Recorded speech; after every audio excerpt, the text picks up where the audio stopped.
Yo, Scred! This is where we are. What's going on, guys? What's happening? It's a special hat edition of Modern Magic Mondays. I just found out about it. Just happened. It's a thing now. We're trying to keep everyone on their toes. Send us your pictures with your hats on for Modern Magic Mondays, season number 3. Oh, look at this guy. What's up? See, I just come up with this stuff on the fly. It's that good. What can I say? It's like it was handed to me. What's going on, guys? Happy Monday. Happy Monday. It's the first Monday of November. Yeah, it is. Election day's tomorrow. Oh, were you going to talk about that? I just quick, go and vote. PSA, go vote. Go vote. Go vote. We already lost your a vote viewer. matters. We already lost a viewer. No, I ain't listening to no telling me what to do. I'm here to listen about magic, not What's vote. weird is I was supposed to watch Magic, not talk about voting. No, that's really just go vote, guys. I'm not gonna tell you who to vote for or anything like that. Just go vote. Is yours look it happen again? It's your civic duty to go vote. It is. So we are halfway through. This is week number 5. This is gonna be halfway through. We're almost there. Almost there. At the end of tonight, we will be officially halfway through with points and kind of getting a good idea about how our top 8 is going to start shaping up to be. Yo! Woohoo! Radio hosting the stream. Thank you so much, Radio. What's going on? Thank you. Appreciate that. Now, we are halfway through. We are going to be talking to some of our players about doing write-ups or like mini articles about a specific deck. For sure, we're going to be talking to our 2 season champions, season 1 and 2. Sure. Jeremy Miller and Lionel Rolls as our first 2 to get going about. By the end of the season, we'd like to have at least them do a write-up of any deck that they want. Has to be modern, though. Well, clearly. You know, they're also into that whole legacy stuff, so... Yeah, I heard Lands was doing pretty well at the Open this weekend. I looked a little bit onto it. I never got a chance to really watch too much of the stream of it. Yeah. But it's like, I don't know. Legacy's cool and all, but there was modern going on. So there was modern going on. There was a GP. There was a GP in Texas that was slated for modern. Now, did it happen? It was weird. I mean, that's all I can really say is that it was weird. When you sit there and you predict, okay, what decks are going to make the top 8 going into it? I think you could be on the safe side saying there should be at least 1 Infect player in the top 8. There should be just 1. Probably. Just like if you had to like take a guess about like, all right, we should see at least 1 Infect player. 1 right? Infect player. Maybe 3. I don't know. Yeah. But you could make the argument there should be an Eldrazi player up there. Right? Eldrazi has been a pretty good deck, like the Bant Eldrazi list. Yeah, I guess it's alright. It's still a strong deck. Yeah. You know. Let's see. You could say Dredge is still like a strong deck. Absolutely. Like the Suicide Zoo, you could potentially see that depending on how people run. Yeah. You know. But again, like the Dredge, how much hate people are bringing, that could also factor into it. Maybe one of the Jeskai lists going around, like Nahiri or something like that. Nahiri Control. I think that or even like you the Delver Prowess kind of stuff. Okay, yeah. Any of those could potentially be in the top 8. A really good Affinity player could make it in, because good pilots can still. I mean, I'm just saying, Affinity is still a decent good deck. Yeah.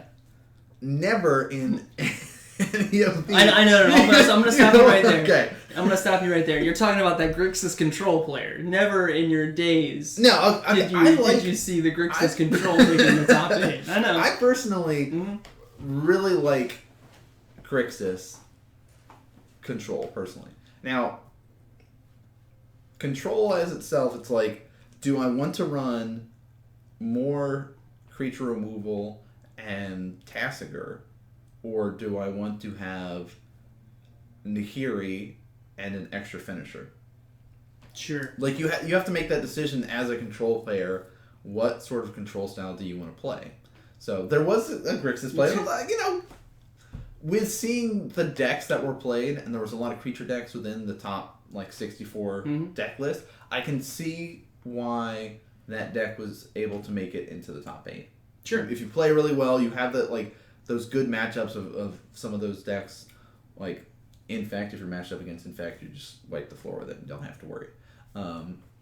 So, that makes sense. He had a pretty good chance, too. Had a pretty good chance. 3 out of 8 decks. We also had... Infect. So there was 3 Infect players. 3. There was a deck that I did not expect. I don't think anybody was like, "Hey, this deck is gonna blow the top off this." So let's break this down, guys. All right, I've been playing Modern for what, 3 years now, competitively. Yeah, it's been 3 years. Yeah, all right, I think so. I've never made it to the higher echelons. Okay, I'm always in like the 1-4 bracket, and what didn't last time you were like. I'm getting better. Yeah, 3 years later, I'm getting a little bit better. okay. You can't give yourself some credit here. Anyway. You've been improving steadily, especially this last year. Okay. But when you hang out in the 1-4 bracket, you see some fringe. You see some fringe. You see some decks, like eggs. Right? I've seen eggs. I've seen mill. And I've seen this little deck. You guys may have heard of it. It seems pretty popular today. I don't know. Scred Red. Right? What was it? 20 snow-covered mountains? 20 snow-covered mountains. They're not just regular mountains. They're snow-covered. Yeah. All right, let's go ahead and just get that out of the way. They're cold mountains. They are some cold They are mountains. super cold. And then it also runs, cards like, Koth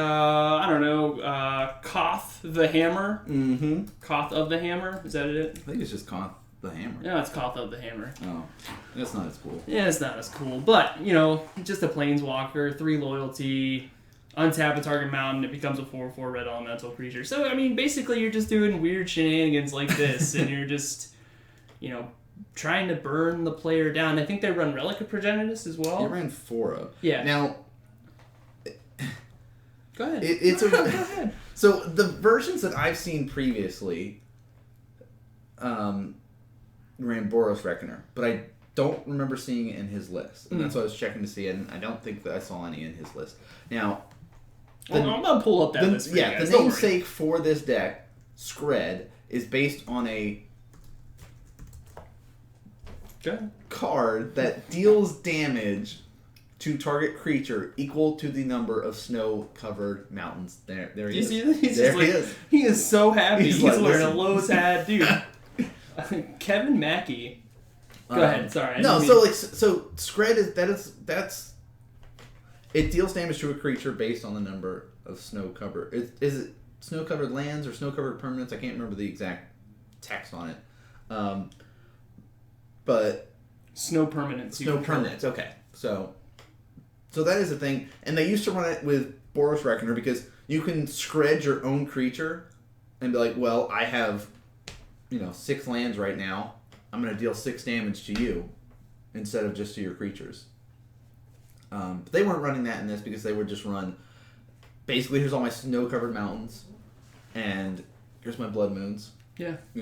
Here's my Planeswalkers. Here's hoping this is going to work. Stormbreath Dragon. Yeah. Stormbreath Dragon. We saw how powerful that was last week. It's got Lightning Bolts in there. It's got like this solid bit of removal that you'd expect. And it's just like anything that you're going to play, I'm going to kill. And then I'm just going to like beat you down with Koth. With turning my lands into 4/4s. I'm going to be able to use, I think it ran Batterskull mainboard. It did. Yeah, one Batterskull mainboard, had the Blood Moons in there, so like a really hateful deck, especially against some of those 3-color decks that were running around within the top of the GP. Not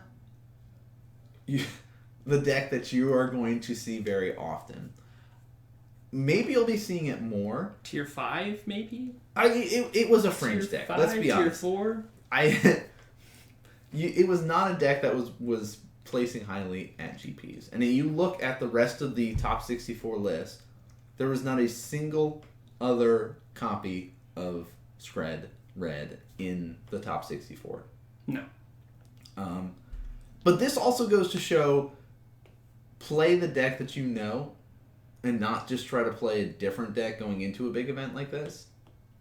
Now his tweaks to it, it looks like he's running this Eldrazi guy instead of like Boros Reckoner, and that's his aspect of it. He's running Pian Kieran in there as well, so get some Thopters, some evasion to deal some more damage kind of thing. He can fling those at people.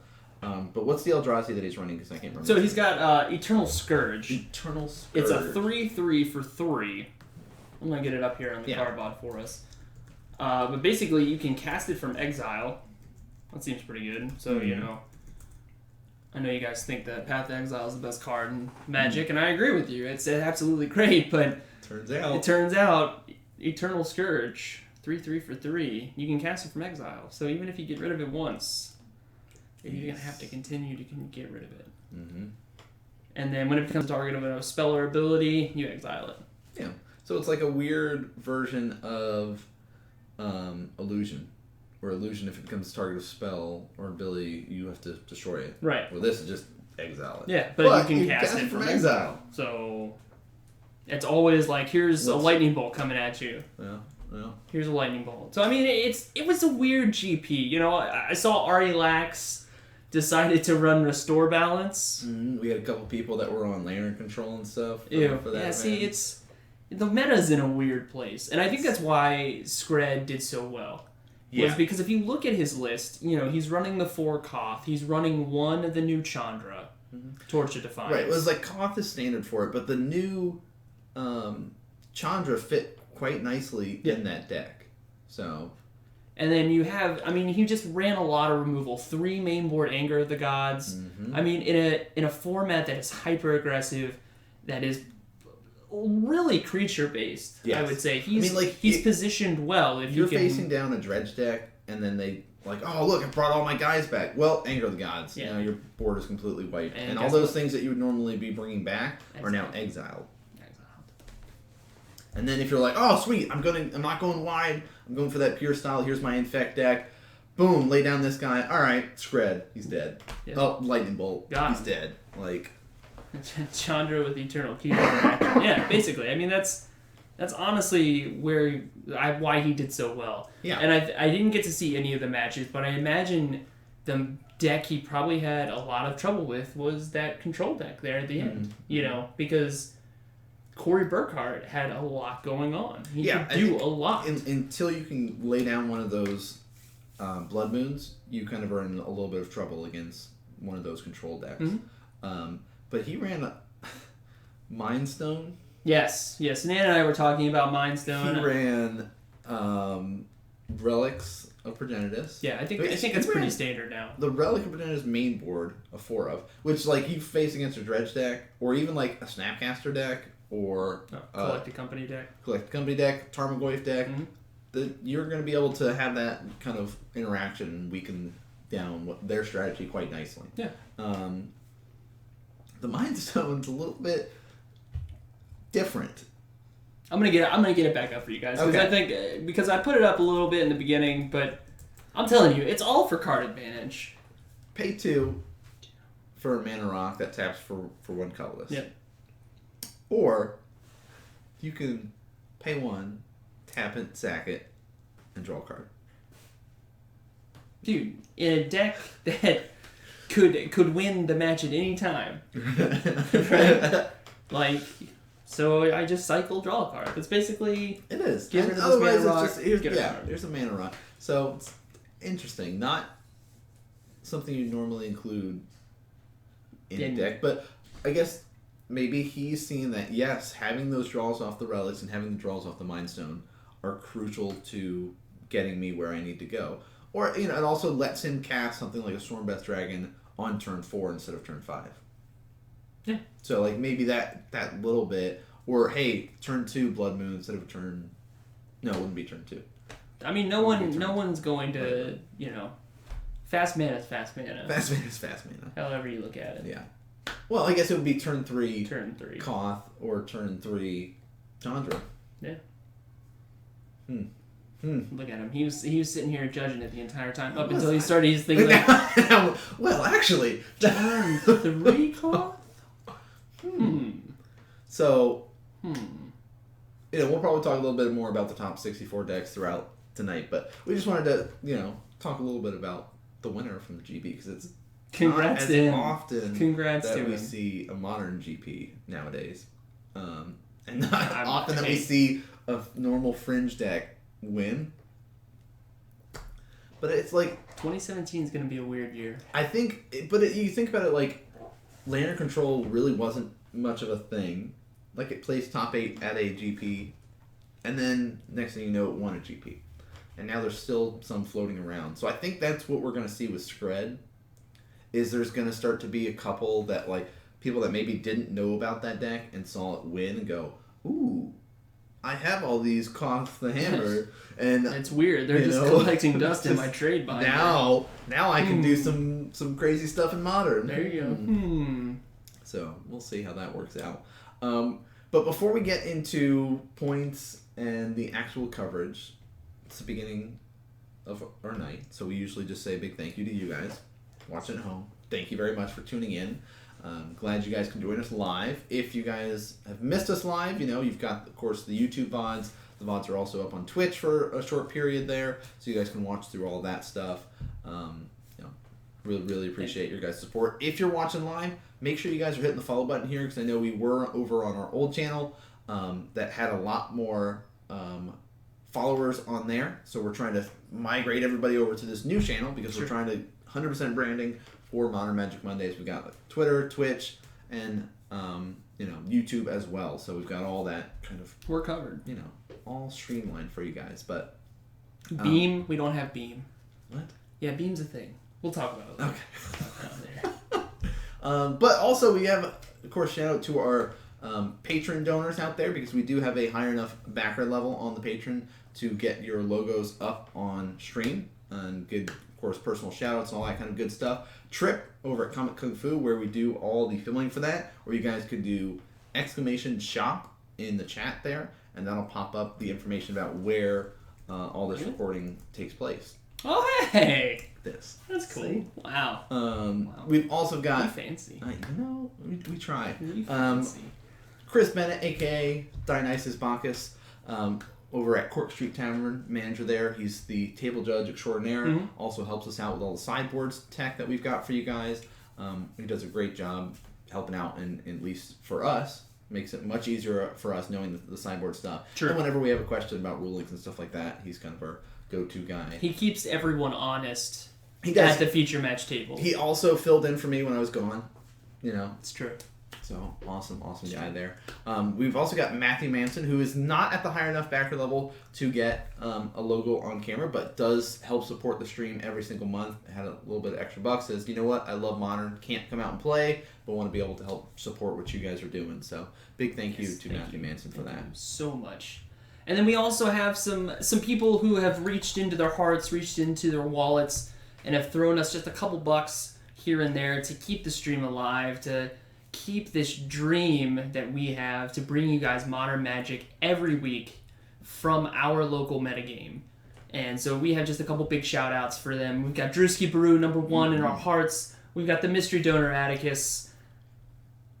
We've got Tetradominus. We've got Lila Goyf, Nate Hop 34, Burgleton, Stormdust 07, Badger 934, Strog Smash, and Weeaboo Wet Dream. I mean, these people, awesome. Like I said, yeah, absolutely awesome. Throwing money our way to get us, a fancy playmat for on stream. We've got dice now that we can roll and signify counters and things like that. And you can actually see it. We've got nice cameras to bring you all of this content. We've got stickers, which I still don't have one to show you guys, but we will be giving away stickers at the end of the night. I do, yeah. Okay. You got them all, dude. It's all right. Hoarding stickers. Got them all. But we will be doing a giveaway at the end of the night, and all you have to do is just hit that follow button, and you can become a part of the contest as we give one away. And I wish I had one to show. Actually, I do. Dun, dun, dun. Boom! Right there. And we're looking shameless promotion. We're looking for other stuff to start doing extra product for you guys. Maybe some shirts. Yeah, I'm thinking maybe we need to get like a couple quotes. And Cavern of Souls on Dinosaur. That's a good one. I do like that one. What do you think about those lands? Yes. So I mean, we got a couple ideas. We'll probably throw that up, see what you guys are interested in. Do like a straw poll vote one of these days, and which one would you like to see as our Yeah. first match? Yeah. Limited edition Modern Magic Monday shirts. And maybe we'll have just the actual logo. I don't know. I mean, we could do all kinds of stuff. Let's just get you a t-shirt, slap a sticker. Even better. There you go. So that's what we've got going on for you guys. Just kind of the normal maintenance of things. Is this our... No. Middle one. This one. That one right there. See? So let's move over. Let's talk about these points. Currently... Week number 4. We've got the points up. And Ben... Mr. Second Place. Mr. Second Place currently is in first. Down in first place.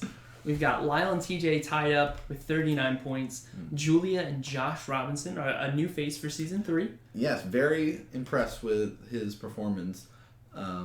Playing out that Black-White Tokens list. Hey, apparently it's a thing. Yeah, like he's done really, really well with this list. It's the kind of old school go wide life gain style. Mm-hmm. Still picking up pieces like for the land base from now and then. He's pretty close, right? He's very close. Like still needs a couple of the fetch lands, but the way that his deck is making it is working. It's not hurting him. Right. He has a couple of them, but he's like, I don't have the $50 to throw to pick up the other ones that I need right now. So it's like, and they don't have him at the shop, of course. Naturally. So like these high places that he's getting and getting that store credit and stuff, can't use it for the fetches. Well, unless he wants to play standard. We've Yeah. got standard cards for days. We do. We've got Keenan, my boy, holding it down with 30 points. Jeremy Miller with 29. And holding that 8th place spot is our Amulet Titan player, John Matthias. Or Mox to his friends. And my pick Your pick is right behind him. Oh, yes. Still, I'm not going to doubt him, all right? He was my pick last season, and he got 9th. Yeah. I'm feeling this is his time. He switched up his decks, no longer on the Death and Taxes list, the Eldrazi and Taxes. He's saying, you know what? I like Eldrazi. Mm-hmm. Not much of the fan of the Death and Taxes style. So I'm going to play some Tron lands and play a bunch of big dumb dudes. Yeah, oh yeah, I know. Don't worry. I know. He loves him some Ulamog casting. Yeah. So. Yeah, I just want to say that my pick, 4th place. I know she's doing really well. Julie Heath. She's my heart pick. Because we got her over to the Infect side of things. The wildest of Defiances. That's her Twitter name right now. Wildest Defiance. Yeah, awesome. It's pretty great. It's pretty great. So she's doing well up there. 36 points. She's got to play it until it gets banned because Become Immense is ban. It's gonna get hit hard. And as much as I want to say, it hasn't been like winning all these events. Yes, it's placing highly, but it's not winning. You don't have to, guys. Yeah, come on now. It's not like Suicide Zoo's using it either. Yeah, Deflecting Palm. Everyone's just gonna run Deflecting Palm for days. We're gonna just cry. Yeah. Become Immense, Deflecting Palm. Yeah. Now you're dead. I mean, I like the way that you do that. You're just like, Become Immense, Deflecting Palm. Yeah. Like, I don't even have time to deal with this. Get out of here. Why don't you try this again? So we've got like our 24 points, 22 points, 19, 18. We're still very close to having some people start to make it in. And as we get closer and closer to that 10th and final week, this is our 5th week right now, we're going to see kind of a bit of a gap start to emerge from about the top 4, top 5, compared to the 6th through 8th. That's usually how it goes over the season. Some people miss, some people just have those bad weeks, and we just slowly see that gap widen a little bit. But I don't know, like it seems much tighter this season compared to the last two. It does. And maybe people are just like more comfortable with their decks. They've made some more sideboard changes to fit our meta. They're prepared. There's no like right now there doesn't seem to be a clear winner, right? Like we could say Ben's at 40 points, but Lyle and TJ are right behind him at 39. Julia and Josh are at 36. Yeah. There's not a wide spread yet. Now, it's only week 4. We're going into week 5 tonight. We're going to see maybe if the points change, but it's been really close. Yeah. So, why don't we go over and start seeing some of our rounds tonight? Sure. I don't remember who's playing. I got good news for you, and I've got bad news for you. Oh, wait, I'm playing. You want good news or bad news? No. The good news is we got Magic. Bad news is Nan's on camera. And here we go. Yeah, I forgot. Hey, guys. Old scumbag Nan Johnson playing back on the down home favorite. And Infect versus Jacob Carpenter on, I said Jeskai control. It's actually... Is it not control? Interesting enough. So... Go ahead. I don't... Alright.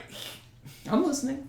He's playing Jeskai Kiki. Oh! So, Restoration Angel's in there. He's got the Kikis in there just to like, hey, you know what? I could kill you with the, like, here I'm going to flash in my Restoration Angel for the Snapcaster, extra value, and now I've got a 3/4 beater. But I also got Kiki Jiki, but in case I want to go infinite. And remember that time? You guys remember when Eldrazi was around? Here's a 4. And what I remember most is there was just a picture, like, of the bat signal. And it was during that PT, that Pro Tour, and instead of it being like the silhouette of a bat or the Batman symbol, it was just the Splinter Twins. I remember that. You remember that? I do, actually. So, mad props to Jacob for trying to keep the infinite damage combo alive with a bunch of beaters. Usually when you see the Kiki decks played right now, it's Kiki Court. True. Because Court of Calling just... that toolbox aspect makes it great. It does. With Jeskai Kiki, you really have to rely much more on your draws, Serum Visions, Wall of Omens, things like that to like set yourself up. He's also not running the Hiri, which I think you can't, like, you don't need... Oh, but he is running the new Emrakul. Oh, the Endless... Nope, not the Endless. Something about the end. Yeah, Promised End. Promised End, that's it. Because it's got that whole Mindslaver ability on it, which is sweet, and it's easy to fill up your graveyard and make them cost less. True. So, that... But I think the Hiri could work in a Jeskai control or Jeskai Kiki list. Okay. Well, yeah. I mean, it's just another win con. Yeah, like, okay, you know what? Instead of finding Emrakul, I'm going to find Kiki Core, or I'm going to find Kiki Jiki the Mirror Breaker, and I'm just going to make a bunch of copies of Angels right now. So... I think I saw Supreme Kiki. I think I did see a Kiki in hand as well. So what do you think about... I mean, the gang's all here. Yeah, Jacob's sleeves. They're interesting. I was actually going to ask, how did you feel about playing against those sleeves, dude? I didn't... You know what? I've seen them from time to time with some people coming... But, like, for more competitive players, I don't see those sleeves. Now, not to talk bad about Jacob being a competitive player or not. He is a big fan of playing Commander. Sure. Oh, okay. And he was talking about how it's been a while since he had played Modern and stuff. Sure. So he's being lightning rude. bolt. Wow. Yeah, just right out of the gate. Let's get rid of that noble. Bolt the bird. Mm-hmm. That's fine. I don't like that light behind him, though. So there's a very shiny Glistener Elf. It is. It's just illuminated. Looks like he's going to get a Hollow Fountain there. Yep, go to 19. On the end step. So, being an Infect player and playing against a control deck, it's always an uphill battle. But I would much rather play against Jeskai than, like, old school Jeskai. Sure. Than Grixis. Yeah, and I mean, I absolutely agree with that. And I think that's because... Oh, I guess the jig's up now. You can show the poison counter. Yeah, well, I got my elf. I might as well. Oh, yeah. The thing is Jeskai runs a lot more permission, whereas the... Ooh, Path Exile. Look at that. Coming right out of the gate. Just removal spells for days. Where Grixis is a lot more removal. Yes. So, you know what I mean? Like, Grixis is like, I don't know what you're playing, but you're playing a creature. I want to get rid of it. Yeah. I don't care what it is. I'm getting rid of it. Here's a Terminate. Here's a Lightning Bolt. Whereas Jeskai, blue, white, red, that's more of a, no, I'm going to counter that. Or here, let me hit you with a bolt. and I'm gonna whittle you down slowly. Yeah. Now the Nahiri list or Jeskai Nahiri stuff is very difficult to play against too, because like you are supposed to be a quick deck, and boom, there you go. Remand the Vines, get rid of the Glistener Elf. Path resolves. Yep. You're supposed to be a quick deck, and you're supposed to be tapping your guys because you're attacking with them. Mm-hmm. So Nahiri can just exile them. True. And then, she comes down for loyalty. Pretty much, you have a 3-turn clock to kill them. Like, while they have that protection of Path to Exile, Lightning Bolt, Lightning Helixes, and the counter magic to stop your stuff. So, like, that list is very difficult to play against. But, This one seems like it may be a little bit more manageable. I think maybe because he is trying to go for that Kiki combo as a win condition. Right, and going into like this part, it just seems like regular old. Man, this is control. This is we haven't seen anything fancy yet. This is just down home control magic. Mm-hmm. Looks like he's gonna go to 15. Oh, you're just gonna nice guy, just like bingo. Needs life. And he says, "I'm the supreme verdict because I ain't putting up with your blighted agent." My goodness. Is the bingo not the command? It's supposed to be a command. Oh, there it goes. It's delayed. Come on, Carbot. Plays a Plains. Passes back. Oh, Viridian Corruptor. Excellent. I just have creatures for days. Wow. Yeah. Clearly. And Might of Volcrosa on the main phase. To give it +4. So he'll be a 6/6. Lightning Helix. Cool. Now, he remanded one of my the Vines is still there. So Vines kicked. Are you saying that you have another Vines? Oh, okay. Yes. If anyone at all, he was shaking his head yes. So Jacob says, yeah, that was fun and all, I guess, but if you're just gonna Vines it, I'm pretty much dead at this point. Mm-hmm. So we're gonna go to sideboards. We're gonna take a look and see what Jacob has decided to bring with him tonight. Nan, I don't think your list has changed. No, I need to get a what is that called? An Aether. Yep. It's costs 1 in a green from something to one Aether. of the gods or something like that. Something to Aether. And you send a target artifact or enchantment into their library. Chalice. Yeah, get that out of here. Chalice of the Void. Yep. Blood Moon even. I think it goes for enchantments too. Okay. Yeah. So like it's I don't know. It's got more. But yeah, definitely for Chalice. Mm-hmm. Would you like to read yours or Jacob's? I'll read mine. All right, go ahead. So I've got 1 Pithing Needle, 1 Spellskite, 1 Grafdigger's Cage, 2 Relics, 1 Pulse Marasa, 2 Kitchen Finks, 3 Nature's Claim, 2 Dispel, 1 Dryad Arbor, and 1 Thing in the Ice. Mm-hmm. Big fan of the Thing in the Ice. I see it's still in your sideboard. Yeah. I changed that up like last month or something. Helped me immensely. Oh, spoilers. I don't want to say anything else. Remember that event that we have sitting on the footage for? That I've been meaning to send you that I keep forgetting about? Yeah. Yeah. It came in handy during that day. Oh, okay, great. Yeah, spoilers. Spoilers. Came in handy. Came in handy. I don't know if it's spoilers if it's like 3 months later, but... No, probably not. On Jacob's side, he's got 1 Aven Mind Sensor, 2 Smash to Smithereens, 1 Deflecting Palm, bring that in, 2 Rest in Peace, 1 Ghostly Prison, 1 Batter Skull, 1 Stony Silence, 1 Anger of the Gods, 1 Wrath of God, 1 Negate, 1 Wipe Away, 1 Surgical Extraction, and 1 Spellskite.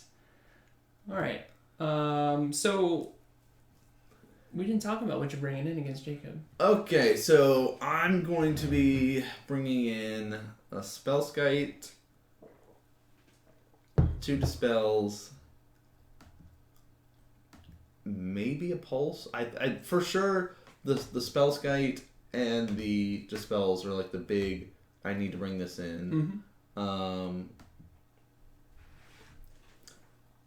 I want to say I bring in the Pulse as well. So sure, a little life gain, get a creature back. I'm going to say 4 cards I bring in. 4 cards? Looks like I have... Yeah, 4 cards, because these 4 are coming out, these 4 are coming in.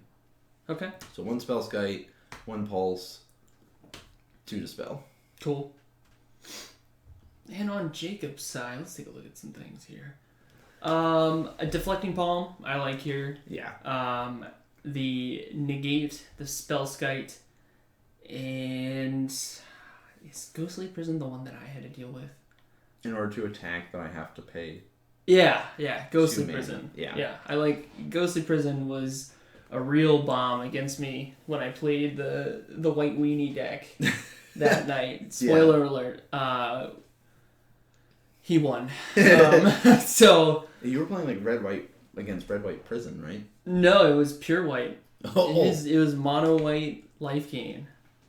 Ew. Yeah, so Ghostly Prison, Deflecting Palm, Negate, and Spellskite. I like those. Yeah, that seems fine. Like, the Wraths and stuff like that aren't that effective. Like, you saw him do Supreme Verdict against 1 creature. Yeah, and that was just because he was trying his darndest to empty your hand of creatures. Yeah, he was really worried about that Blighted Agent. And yeah, he's like, alright, you know what? He plays a creature, I kill it. Plays a creature, I kill it. And then I finally was able to stick something and finish it off. He was trying, though. He was. That Lightning Helix. If you didn't have 1 Vines.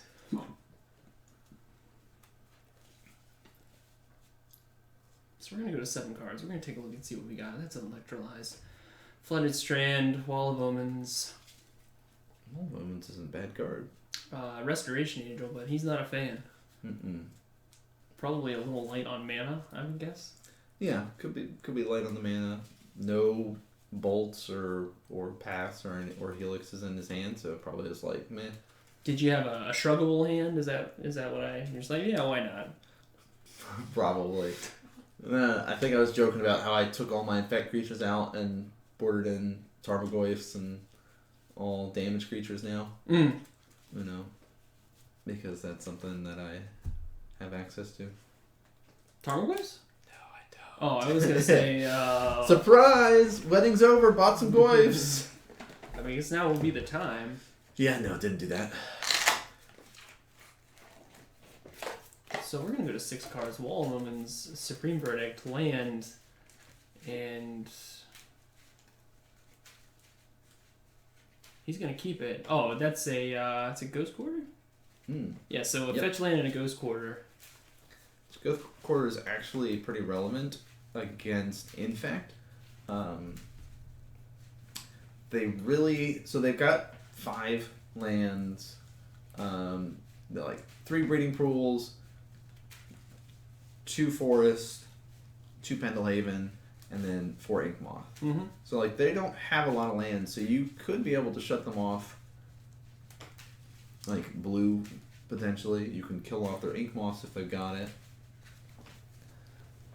So Flooded Strand, Ghost Quarter for Jacob. Dan's gonna fetch, grab that breeding pool. Gonna go down to 19.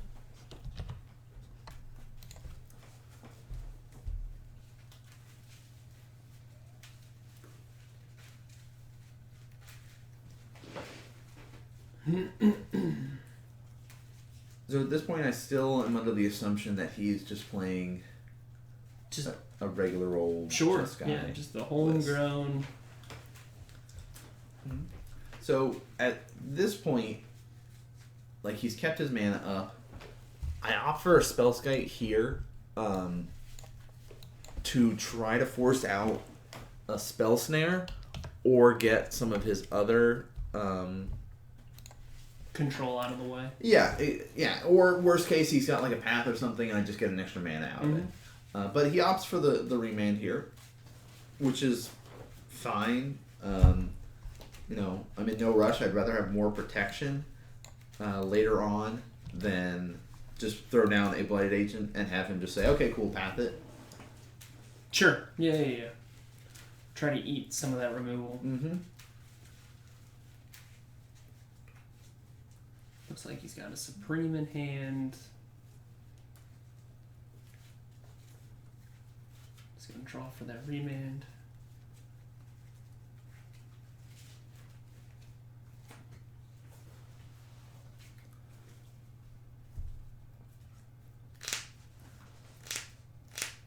Says, I'm waiting on you, dude. I'm waiting on you. Here's a Wall of Omens. Let's draw. And that is very telling right here. Wall of Omens, draw card, pass.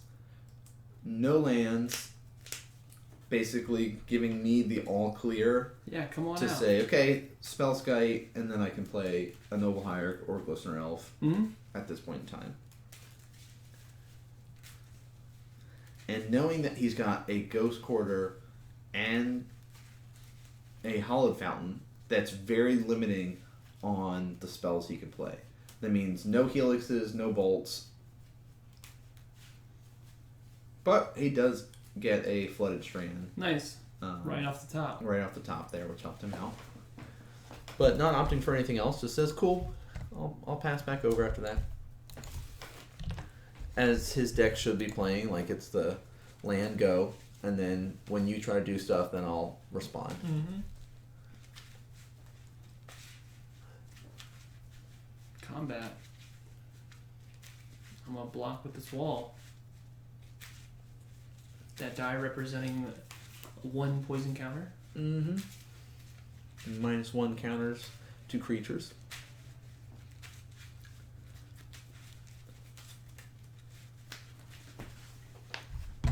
And he'll fetch, getting that Steam Vent, so now those Lightning Bolts, those Helixes are available to him.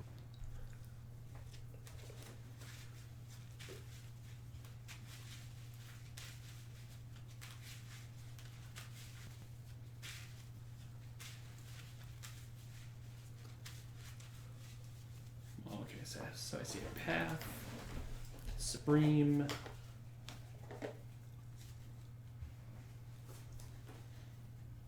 draws a mountain.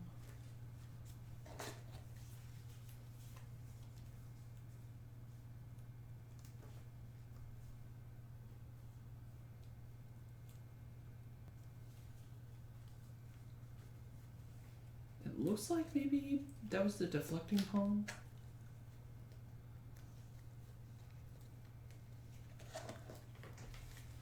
I mean, Deflecting Palm is a good card. And now I've got my Pendelhaven here. Sure, so, I mean, the damage is going to be increased. He assigns a blocker. We pump. So now I'll have 3 -1 counters on it, so it's a -3, 1. 1 wall. And here comes Path Exile.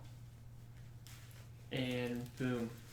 I'm going to say, let's see if we'll fight over it.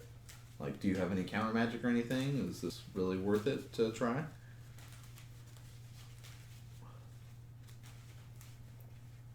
Another wall. What's up? Says, I've got blockers for days. Mm-hmm. Passes back, leaving up the Steam Vents and the Ghost Quarter. And Noble Hierarch comes down. Let's pump the Glistener off before combat. Exalted Trigger. Kill a wall. Pass back. Jacob says, no, I don't need lands now. I need answers. It's going to go to 14.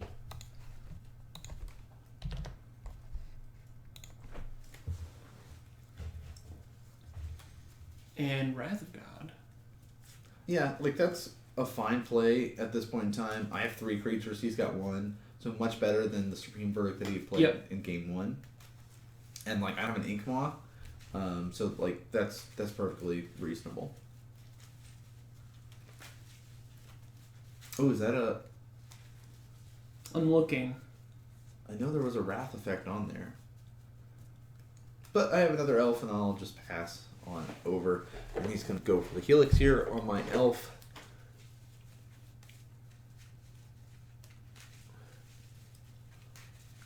And that's one after the Vines. And he's going to play another one.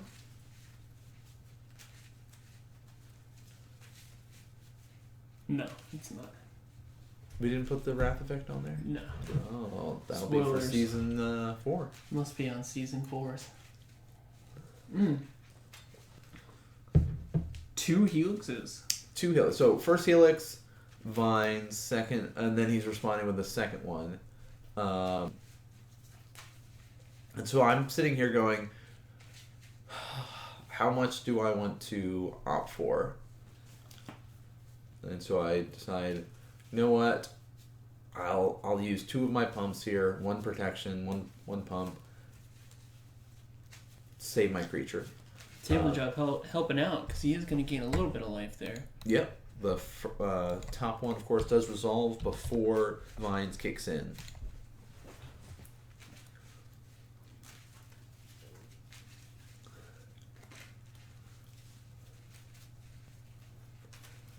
Looks like he may have 2 or 3 cards. 3 cards. You with 3 cards as well. Mm-hmm. Now, he did all of that during his end step. But in order to cast both those Helix, he's now left with a Hollowed Fountain and a Ghost Quarter. It's cool, dude. He's got the best card in Magic. He could. We know he's got that Deflecting Palm, though, but Sure. He can't cast it now. Yep. Oh, okay. So, Might of Old Crosa. And he's going to remand that to draw. But he's all tapped out now. Mm-hmm. You got a lot of mana. So, assuming you recast and become immense, dead. How much was that? 6, 7, 8, 9, 10, Is that 11, 12. Bingo! Bingo! That's a spot on the board, ladies and gentlemen. It is. Get your bingos going. So we've had, you adjusted his life total, Oh, I did. and there's a Deflecting Palm. No Deflecting Palm kill tonight, but there was last week. There was. 2 last week, actually. The Ghostly Prison and the Anger. Strange timing on the remand there. What's up, Charles? Yeah, so we were actually discussing that right now, of if he had waited for like Become Immense or something like that, there's a good chance that I would not have been able to have recasted it. I think I was just 1 mana short if he had remanded.